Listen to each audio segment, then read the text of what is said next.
Hi, welcome. This is Dr. John DeMartini. This is one of the most amazing and inspiring shows that you can listen into. If you want to be on the edge of your seats, if you want to open up your heart, if you want to expand your mind, and you want to meet incredible people, stay tuned because you're just about to experience a transformative radio show that will change your life. And you're listening to the Dr. Pat Show that's coming up right next. Welcome to the Dr. Pat Show. Talk radio to thrive by. Powerful, inspiring, and coming to you live, bringing you stories of people like you and me, busting through and living life full out. Get ready to dare to wonder what your life would be like if you knew you could not fail.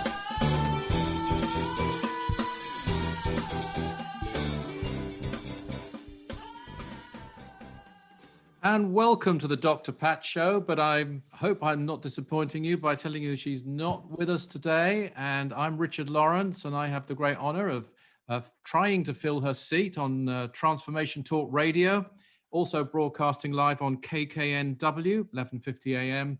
in Seattle. But I'm actually speaking to you all from London.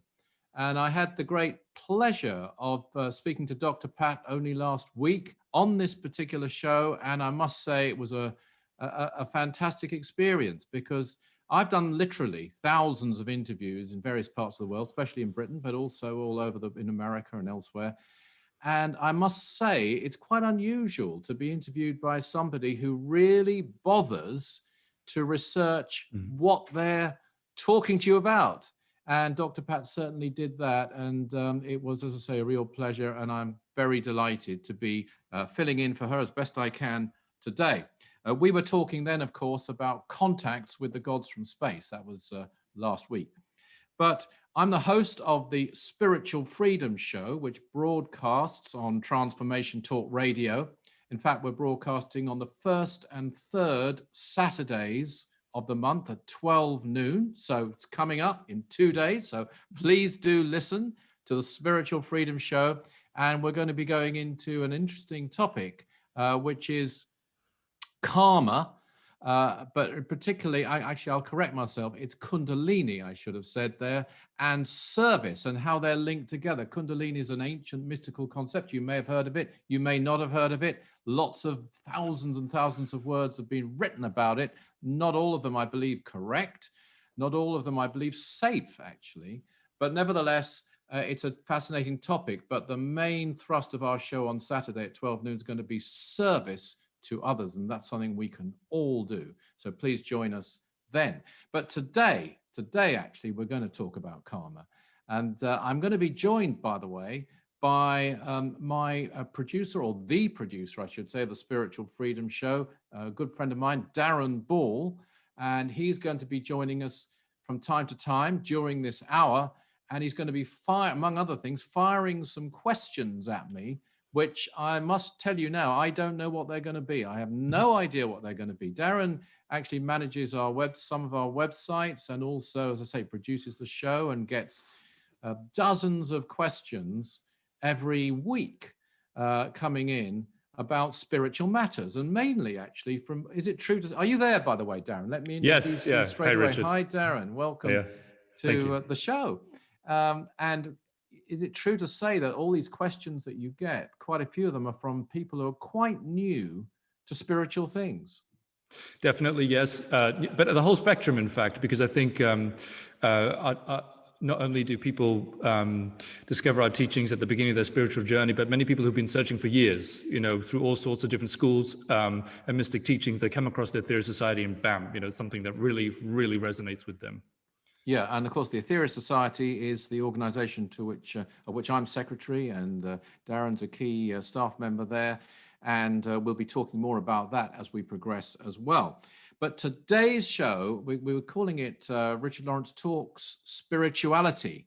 And that's, I believe, a very, very much needed thing because, there's lots of emphasis upon mental health. There's lots of emphasis upon physical health, but there's not too much emphasis upon spiritual health is there in the world. And yet spiritual health, I would say, and I know Darren's going to agree with me, is even more important than the other things I mentioned. But again, people talk about sexual repression and the damage that can do, but they don't talk about soul repression and the great damage that can do.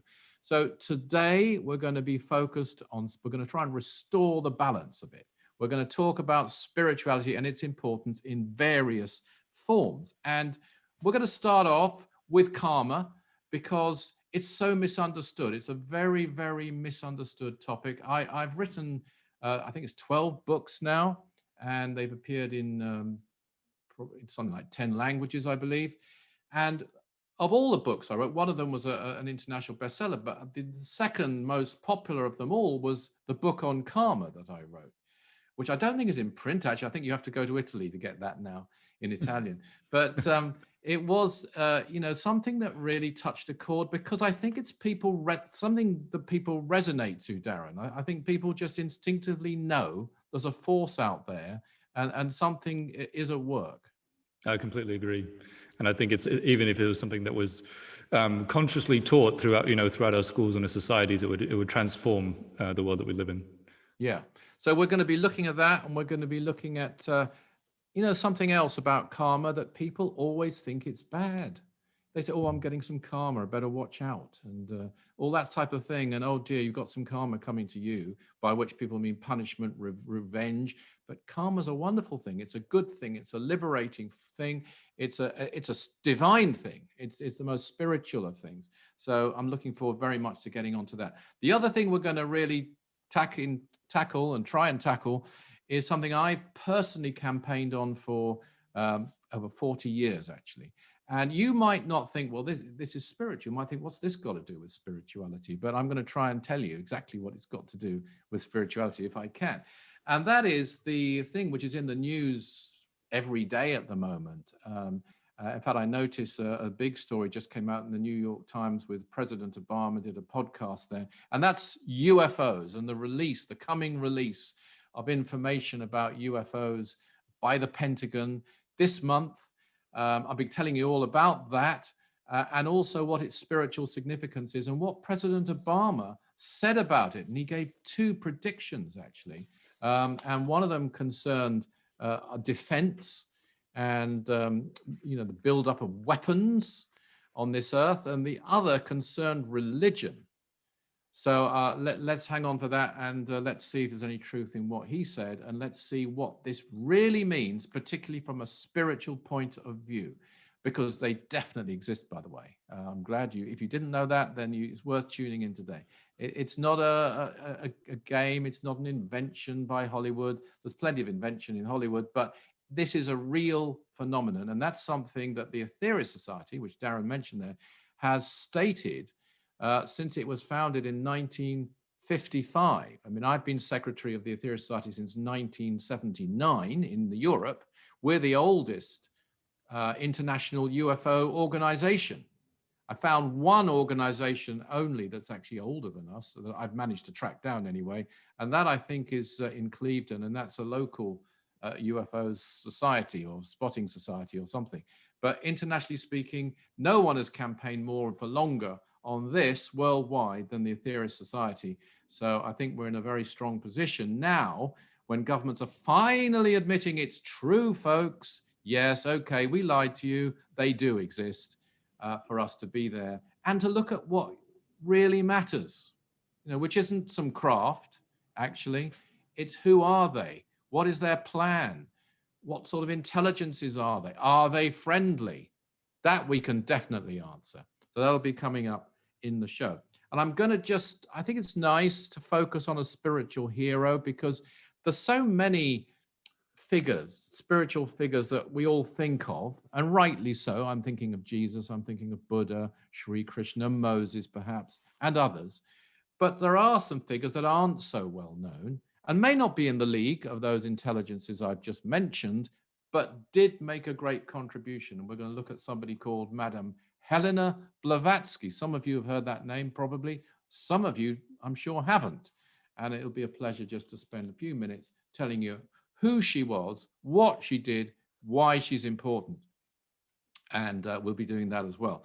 So as I say, Darren, throughout the show, is going to be throwing some questions my way, which I don't know what they are. I think it's much better not to know what they are, because then it's more spontaneous and it's real, and it's not all prepared.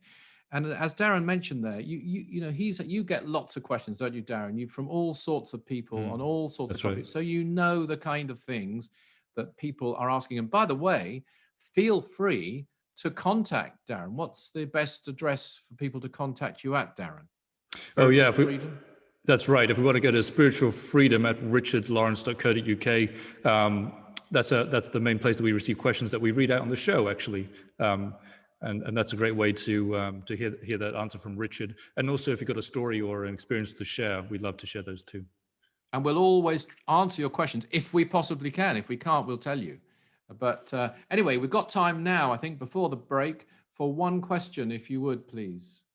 Darren. Yeah, as I say, one of the things we do on that show, is inviting people to write in with their questions, yes, but also their stories and experiences, and so that we can read them on the air. And I love that because I remember how much it meant to me when I was in the beginning of my spiritual path to just know that I wasn't alone in that quest. And even though it felt like, as I'm sure many people can resonate with, I'm swimming against this tide of ordinary life.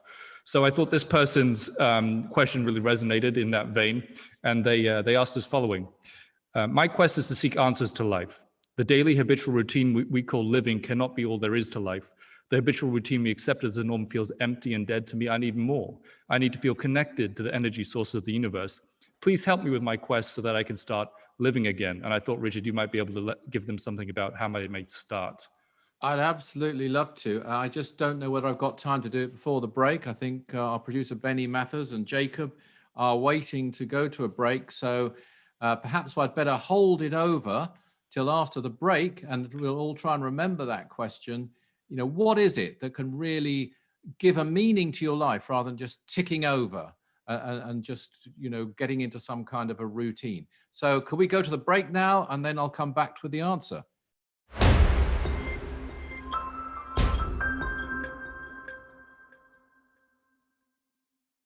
Very good choice, may I say. Spirit in the Sky, great one. And welcome back to the Dr. Pat Show. I'm Richard Lawrence, talking spirituality, filling in for Dr. Pat today, and very, very happy to be doing so and talking to you all on Transformation Talk Radio.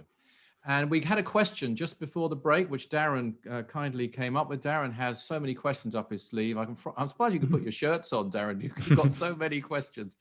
But this one was a really good one, and it was someone who wanted to know, they had a sort of empty feeling. I've come across this before, people who, they sort of tick every box. They've got their life in order, they've got their job going, they've got perhaps a nice family, they've got everything, they seem enough money, but it still doesn't hit the spot for them.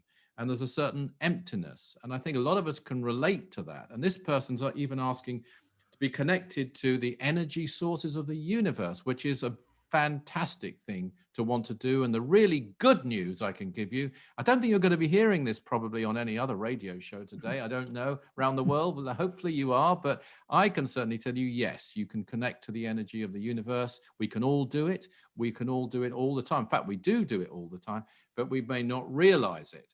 And I think the thing is it goes perfectly with the theme of this program, Darren, because it shows that spiritual aspect is missing, and that can lead to all sorts of frustration in people's life. The other thing I would throw in, which is very related to our topic that we're kind of just about to discuss, namely karma, is service to others. And that's the key. I talked about the fact that people think that karma's a bad thing, that it's, oh dear, you're going to get some karma, better watch out. And this is the sort of talk you get. And some people are very ironic about it, and some people don't take it very seriously, but others really do. Actually, karma is a good thing. That's the thing to really remember. That's the good news. That's a wonderful fact. Karma is good. It's there to help us. It's a divine force. It's not there to punish us. It is there to teach us. And that can be tough at times, but it doesn't have to be looked at that way. It can be a very liberating thing, and we can not only create what you might call bad karma, by our wrong actions, our selfishness, we know all those things, jealousy, greed, etc., etc. But we can create good karma, and the simplest way to do that is through service to others. And coming back to the questioner, we can all serve. Some people think, well, what can I do? You know, I'm here, I am. Maybe I'm in lockdown somewhere in the world. I can't. What can I actually do? Well, you can do a lot, because you can connect to the energy of the universe through visualization. You can visualize white light. And I say white light because white contains all the colors of the spectrum. And you're visualizing total energy when you visualize white light, and you bring this down through you, out through you, and you send it to others. You raise the hands and you send it out to others. You can say a prayer if you like. You can say a healing. You can get far more information about this from us, because I'm just really giving you a very sketchy example of it. One place you can find it is one of our websites, 12blessings.org. I think it's one of the best places to go, and Aetherius.org as well, Darren. Both those, AETHERIUS.org, will tell you how to send energy out to the world, and that makes an enormous difference. Yeah, absolutely. At 12 Blessings as well, we have the introductory videos that will show you how you can use this practice, and the types of experiences that you can start to have, which will prove to you beyond any doubt that spiritual energy is real. Yeah, I mean, I was talking to someone today, actually, earlier today, who hosts a big radio show in the UK, and which I've had the pleasure to go on a few times. But he has cancer, and he has some tumors, and I won't go into how many, not for me to say, but he told me he had a test recently, and we've been on the Aetherius Society, and I'm not suggesting it's all because of us. I don't know. There could be others too, but we certainly have been sending him a lot of healing. And he told me that all those tumors that he has have all diminished since he last went for a check, which is not what was expected at all. So this is, I'm not going to say that you're guaranteed to be cured or anything like that. Can happen. May not happen quite that dramatically, but it will certainly help. And you can send it out, and you can create. There's so many ways to serve, and so many ways that you can create good karma. One thing I must say, though, those of you who are as old as I am, or you probably remember a song, actually it's a well-known song now, I think, but by John Lennon, called Instant Karma. And that is, I'm sure he was being ironic, probably, I assume, but it's not necessarily instant. It can be. Strangely, you can do something, and I've seen this done. Actually, I've seen people go in to give healing who weren't very well at all. They went in to help somebody else who was even more poorly than they were, and by the end, they too felt better. So it can seem to happen very, very quickly indeed, but it won't necessarily happen. It can take time. It can happen over minutes. It can happen over years. It can happen over lives. Karma is working all the time.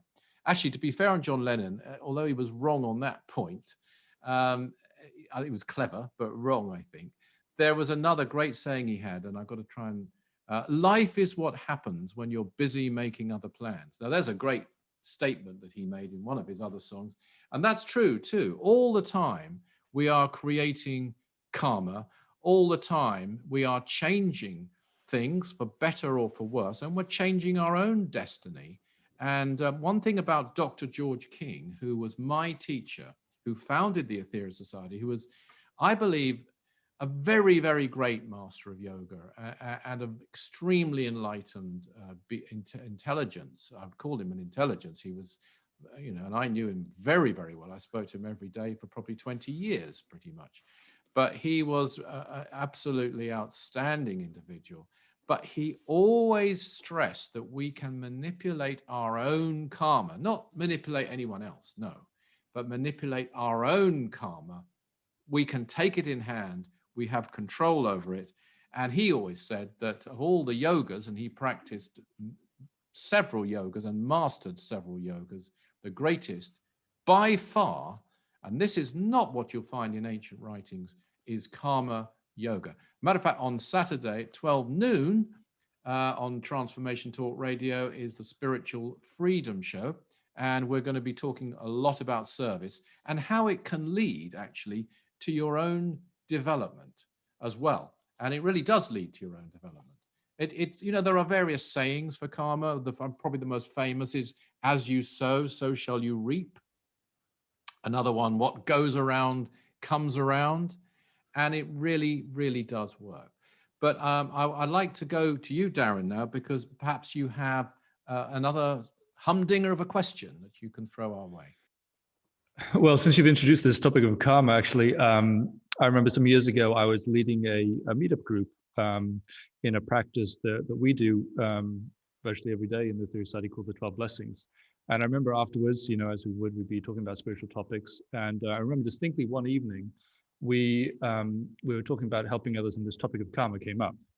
And I think it really epitomized for me some of the, kind of the different thoughts and some of the confusion even around this topic. And basically what we were discussing as follows. If people get what they deserve and there's someone who's suffering, why should I interfere with their karma by helping them? Oh, yeah. Yes, yes.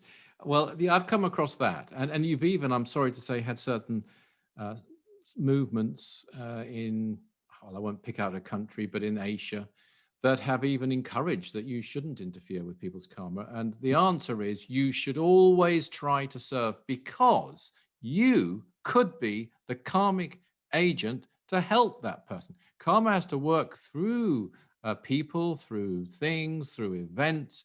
And if they're not meant to be helped, don't worry. I mean, it won't work, but you should still try. But that might be the very moment where you are called upon and everything is right and you're the karmic agent. So always serve, always try and help, and certainly don't let that idea really stop you that you might be somehow getting in the way of their karma. You're there to help as far as you possibly can, and you'll help them. And the other thing is, of course, by helping them, what goes around comes around. As you sow, so shall you reap. You will be helped as well. You shouldn't do it for that reason, of course. You should do it to help them and not because you're going to get anything from it. But it's just in the back of your mind, you can know that you will be what Dr. King called manipulating your own karma for the good. And that really will really, really work. And you'll create like a positive spiral in your life, as it were. And it's a very liberating thing indeed. Have you found that yourself, Darren? Well, I was just going to say that I wish I'd given as good an answer as you just did on that night all those years ago. I'm sure you but I think it's a fantastic, inspiring thought. I mean, these things that just don't happen to people, they happen through others, and we can be the means by which that change can manifest in that person's life. And I think it's inspiring to know that we can each play that role. Not just with the people around us, but even as you've just described, with sending out spiritual energy with people, strangers you may never meet, anywhere in the world. Absolutely. And just switching topics just for a moment, as the late, great Oscar Wilde once said, we're all in the gutter, but some of us are looking at the stars. So we're going to be looking at cosmic things after the break. We're going to be looking at the great revelations that are coming out on the UFO front and the spiritual significance of those.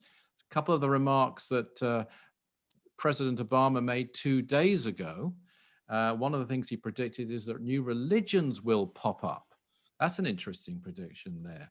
Is that a good thing? Well, we'll be talking about that. We'll be looking at UFOs. I'll be bringing you up to date on what's really going on the government release.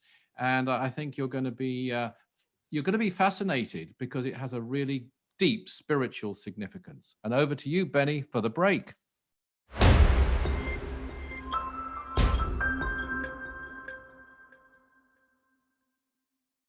Fantastic. That takes me back. That's really good. Very appropriate indeed. Except that it's not instant, I have to tell you always. But great point. And here we are. It's welcome back, by the way, to the Dr. Pat Show. I'm Richard Lawrence, talking spirituality. It's a real honor for me to be filling in for Dr. Pat here on Transformation Talk Radio and KKNW 1150 AM.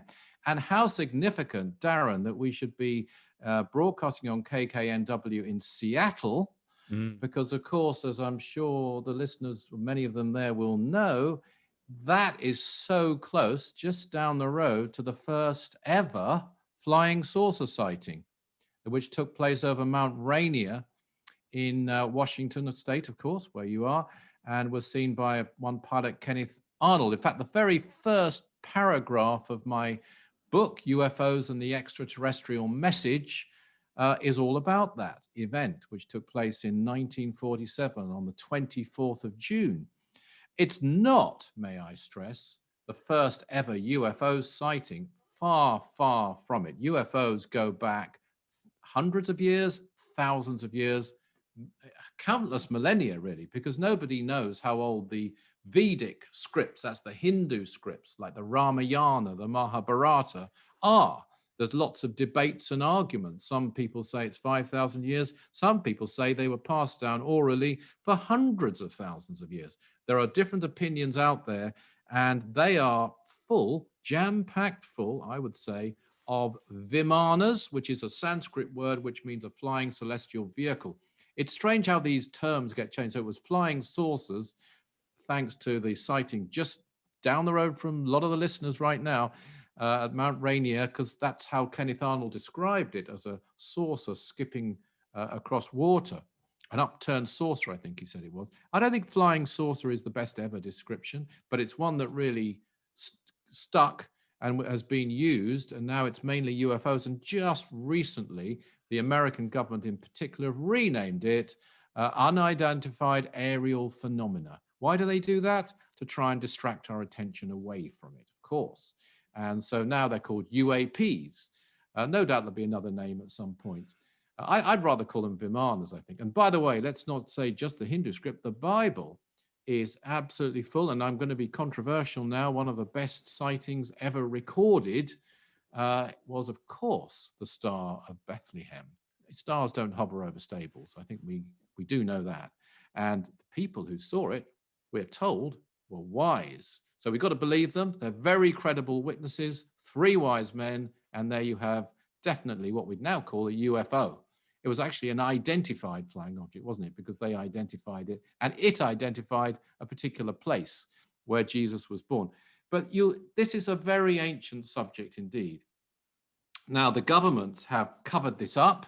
They've lied about it. That's not, that may sound a bit strange to you. I think one of the good things about this, and I was talking to a radio host about this today, because he's broadcast on this for a long time in the UK, as I have. I've been covering this for 40 years.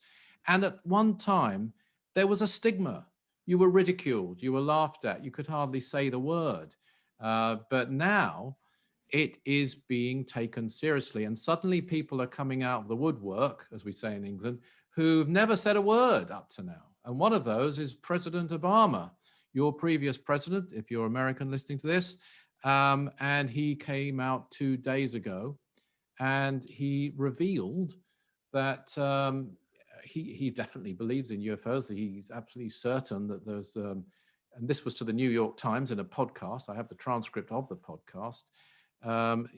He has already revealed that UFOs are there and they have capabilities which can't be explained away. He's revealed that on late night chat shows. But now he says 2 things. He's made 2 predictions. One, that there will now be arguments once these are revealed, these papers, for weapons to be built and for defense against this apparent threat. That's one of his predictions. I'm sure he's right. As a matter of fact, it's already happening. Already people are starting down this line. We have people in this country and in America and elsewhere starting down that line. Not all of them. It's amazing how many people have really now come out and admitted that this is a fact, that people who've known about it for decades in certain cases are now coming out. It's slightly frustrating, but it's to be welcomed. It has to be welcomed. But dealing with that prediction by President Obama, I have to say he was upstaged in 1958 by an intelligence from another planet. There's quite a claim, I grant you. And that is intelligence by the name of Mars Sector 6. And this intelligence is the main feature of, actually, the Spiritual Freedom Show, in a series of teachings he later delivered called The 9 Freedoms, which I believe, to me, is the greatest set of spiritual teachings available. Not the only one. There are many great sets of spiritual teachings, by the way, on earth. But this to me is the ultimate one. That's why we focus on it on that particular show. But in 1958, he stated that, first of all, eventually governments will release these things. And that's, what is that? At 1958, I've got to work that out, Darren. I think that's 63, 64, 63 years ago. That's right. But also, he said that when they are released, certain government officials will try to pretend that they are hostile. And of course, they are not hostile.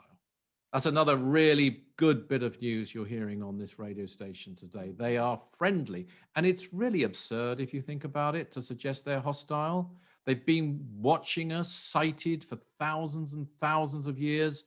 Some of the things that are coming out of the US Navy in particular about these craft, that they have capacities which no craft from any nation, they're not from Russia, they're not from China, they're certainly not from Britain, that I can assure you. These craft have capabilities of control over gravity, of acceleration from nothing at phenomenal rates that no craft could do. They have the capacity, and this is reported by very reliable military personnel, to disappear and reappear. And one thing that's just come out in the last few days, they had the ability to move from one position to the position that an American jet was traveling in 5 seconds, which they reckon to be something like 40,000 miles an hour, and waited there until the jet got there. So A, it knew where that jet was going, and B, it got there much quicker than any craft on Earth could get there. These are some of the things that they're demonstrating that are now being admitted to. There's far more than that. It's all going to be coming out. Well, I don't think it is all going to be coming out, but some of it's going to be coming out. And it is quite amazing. But what does it say? It says that here you have very advanced intelligences with fantastic capabilities who are peaceful.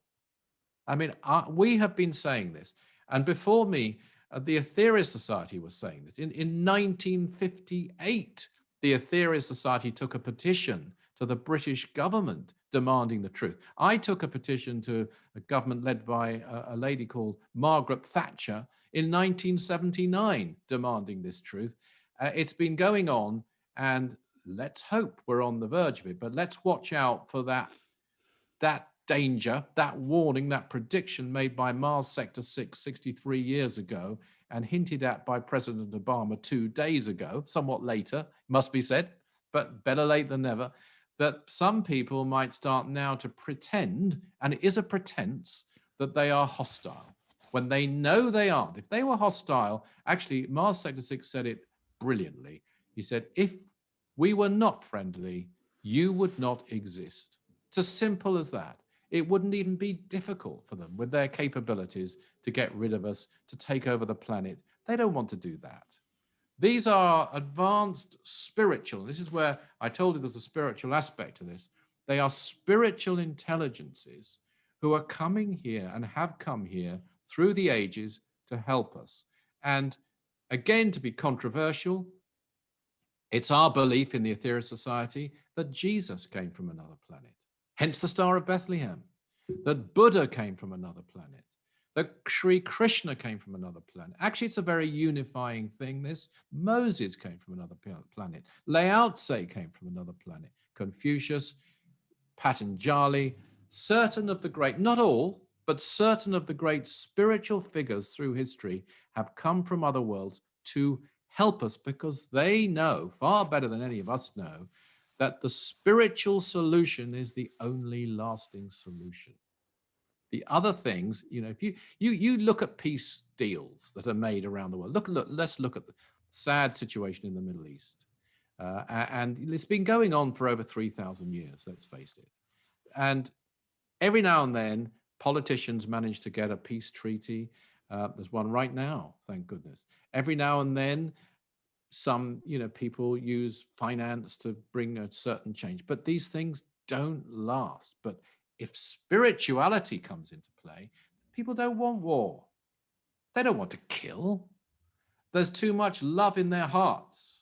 That's the solution. And when, as I mentioned earlier, you raise your hands and you send out white light and you feel love in your heart and you pray for other people's well-being and good health and peace, you're contributing to that love energy in the world. You're improving the karma of the world, the karma of yourself. And we're doing what these spiritual intelligences have wanted us to do. They won't interfere with us. And that brings us actually to the second prediction made by your previous president, Obama, 2 days ago to the New York Times, that he said that when UFO information is released, new religions will pop up. I would say many of the great religions have popped up, if that's the phrase, emerged as a result of spiritual intelligences that have traveled often in UFOs or have come from other worlds. The Aetherius Society certainly didn't need any UFO releases to be found either from the American government. If we waited for that, it would never have been founded. It started in 1955, and we've been campaigning ever since. But he could be right.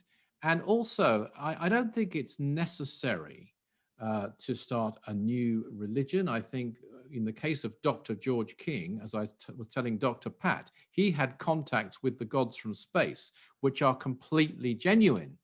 And as I said to Dr. Pat, you don't have to take my word for that at all. Please don't take my word for that. Please investigate if you're interested. Go to aetherius.org. If you go to my website right now, actually, that's richardlawrence.co.uk, you'll see the front cover of the Cosmic Voice in 1958, which printed the fact that flying saucers are real, flying saucers are friendly, flying saucers are extraterrestrial, and your government knows this. That's blazoned on the front page in 1958 of that journal.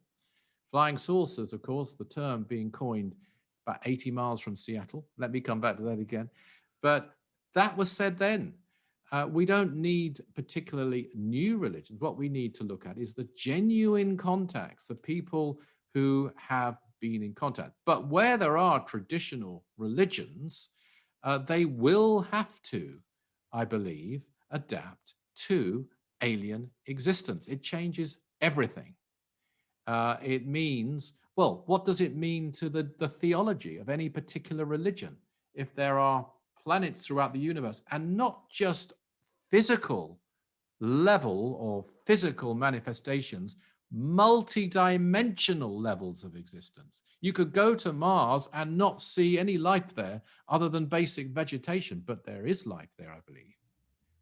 I mean, right now, where you are listening to this radio show, there is life that unless you're very clairvoyant or psychic, you might not be able to see. But there is other life on other levels on this world. You only have to examine the case. I mean, I've looked into this. The best-selling book I ever wrote was called Unlock Your Psychic Powers. It's not the best book I ever wrote by far, but it was about that topic because I've experienced it, and so have thousands of others. I would say millions of others, certainly hundreds of thousands of others around the world have had experience, have seen life beyond the physical. And there's life throughout the universe beyond the physical, higher than the physical, higher life or higher planes on higher planets. That's something I've got on my website too, a little thought there. And it's a thought which is in tune with where science is going right now, into multiverses, into dark matter, dark energy. They still don't know. I think I heard actually they've just recently decided that they've got it all wrong about dark matter. And they're reevaluating what dark matter is because it's their only way they can explain the gravitational pull between various planetary bodies in the galaxies. And they're reevaluating. But what they do know is there is far more matter of some kind than we can see. It's not visible to us. And this is no longer theory. This is scientific fact.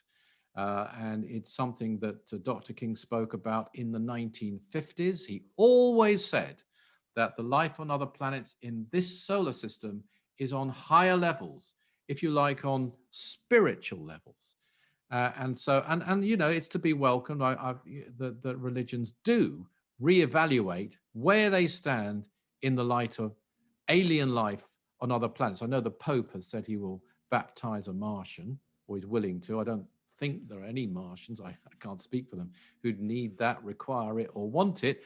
But maybe, I suppose, at least he's acknowledging something there. And in fact, to be fair, the Vatican is looking at alien life and saying there's absolutely no reason why we should be the only inhabited planet in the solar system or the world, or the universe. Of course we aren't. How could we? That's the kind of egocentricity. Let's remember, it's what, 400 years ago that the Vatican had to get Galileo to recant for saying we're not the center of the entire universe. It all revolves around us. Now we've got to stretch our minds that much further to look at spiritual life, if you want to call it that, higher life, more advanced life. So these intelligences visiting us and being documented by military personnel. There are some parts of America where they've seen UFOs every day for a year. I think it's off West Virginia coast. I think there's a coast. My geography is so bad, I couldn't be sure, but I think that's where it is. This is a universal thing that's being now accepted, and hopefully it'll be coming out. And when it does come out, we need to then turn to a contactee like Dr. George King, for example, examine him. If you want to examine others, do. I certainly don't believe all contactees are genuine, far from it. But I'm absolutely certain that Dr. King is, from my personal knowledge and experience, but don't take my word for it, please. So Darren, on that note, I've probably skipped over the chance for you to ask one or two questions. So please do come in now with your questions, if you have any, for our show here. Yeah, I thought, well, let's see. I certainly think this is probably one that would resonate with a lot of people. And I think expresses some of the different things that people are thinking and reacting to at the moment. So this person said, I would be absolutely terrified if I saw a UFO or anything related to them. At the same time, I welcome anything from another dimension that can help humanity through its current predicament. The thoughts of going off in a spacecraft, being abducted, etc., fills me with terror. Is there anything to be afraid of, though? And if we are afraid, would they be kind enough not to make themselves, be kind enough to make themselves evident in whatever form they might materialize? Or doesn't it work that way in your view? Thank you for that question, because I think you've hit on something key there, because there is definitely an attempt to propagate fear of all kinds. And some of the abduction stories, which may be psychic apparitions, which have nothing whatsoever in certain cases to do with extraterrestrials at all. Go out there and, the mutilation of cattle and all sorts of stories come out designed to cause fear. And as I've warned, there's going to be an attempt to tell us they're hostile and we need to build up our arms. And there'll be plenty of arms manufacturers who'll be delighted to put their energy into that theory. But the answer to the question is no. If there's anything to fear, if we weren't protected, shall we say, from any hostile aliens, at the very least protected, then it would have been over a long time ago. We wouldn't stand a chance. And they're not going to come here to just to pick you out or some individual out and harm them.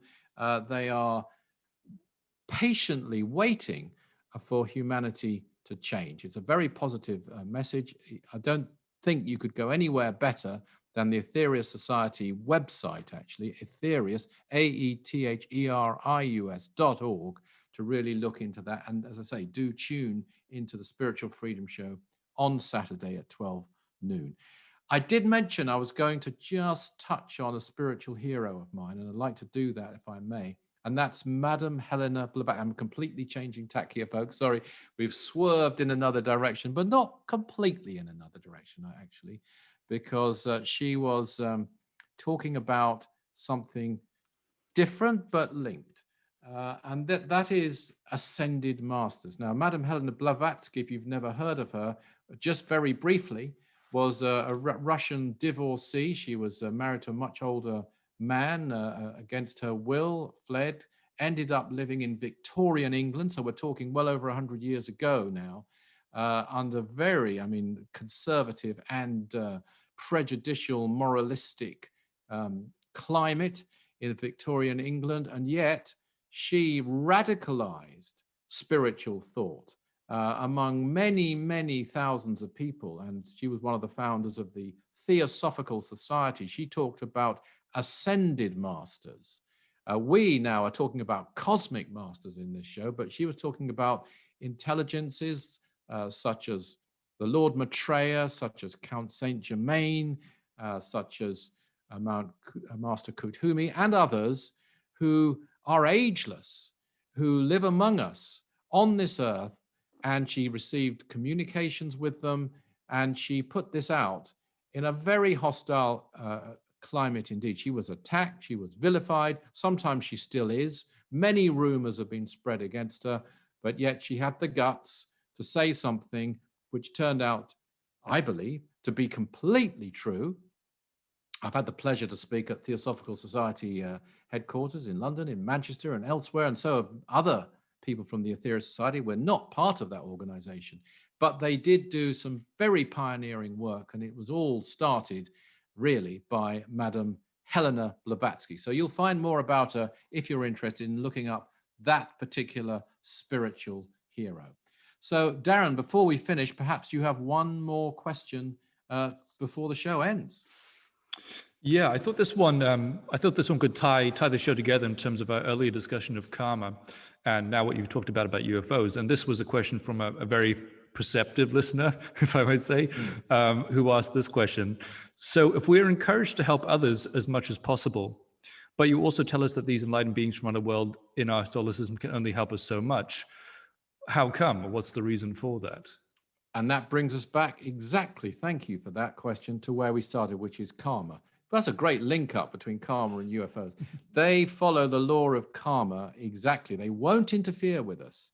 You know, you look at it this way. If you have children, and I don't, but I've been a school teacher, if you did their homework every night, they learn nothing at all.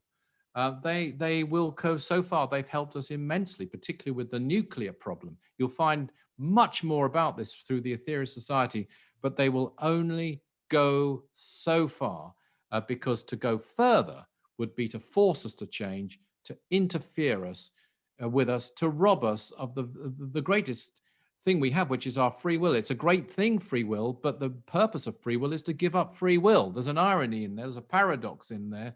And if we give up free will, we go to freedom, spiritual freedom. And that's the journey, as you'll find out on the Spiritual Freedom Show. So it's a very important question. Enlightened beings includes ascended masters, very much so, and cosmic masters. They will help us so far, but they are limited by our karma, not their karma, our karma, as to how far they can go. You know, there was one of my favorite quotes was from a French novelist called Marcel Proust. And I want to share this with you because we're coming to the end of the show now. And I hope it reflects some of the things we've been discussing today in this hour about UFOs, about karma, and so on. And this is his quote from one of his works. The real voyage of discovery consists not in seeking new landscapes, but in having new eyes. I think that's great, don't you, Darren? I mean, that's it, really. It's all within us. All the answers are there, but it's how we look at them, whether it be UFOs, whether it be karma. It's not just piling up a load of study material. It's looking at it with new eyes. So I want to thank Darren Ball very much indeed for joining us on this hour. I want to thank Dr. Pat for allowing me to fill in for her and her producers. It's been a real pleasure, Benny Mathers and Jacob.